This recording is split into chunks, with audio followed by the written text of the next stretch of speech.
5 days na po tayo naglilinis dito sa loob ng bahay, sa sala, kasi ayan, nag-renovate ng bahay ng aking amo. Kaso yun, paulit-ulit lang, araw-araw naglilinis.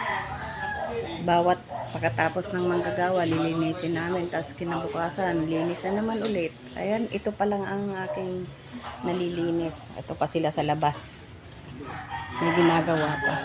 O yan, o. Hindi ko alam kung ilang araw pa akong maghihirap dito. Ayan sila, gumagawa sila dito sa garahe. Hindi pa nga natatapos. Yan, lahat yan lilinisin ko yan, lilipitin ko yan. Yan, siguro mga ilang araw pa akong nililinis dito, baka mga 1 week pa. Ganun. Ito nalinis ko na. Yan. Ito, na-jealousy, nalinis ko na rin. Ayan, binakyum ko na rin yan. Pintuan na yan. Yan sila.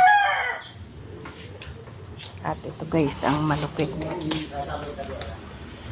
Ito, ang kwarto ng aking Madam Another.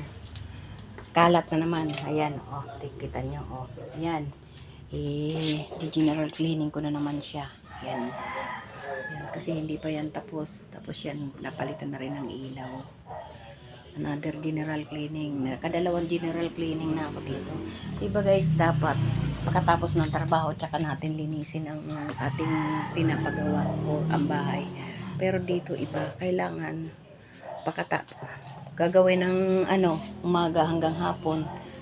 Tapos pag susundin mo, kailangan mong linisin din. Ganyan ang amo ko kalinis. Ayaw niya nung may makikita siyang marumi.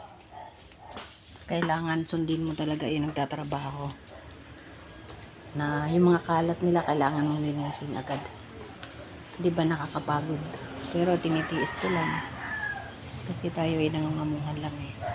Yun. Ito nalinis ko na sa part na to. Pero kailangan mo pang linisin ulit ito. Okay guys, thank you.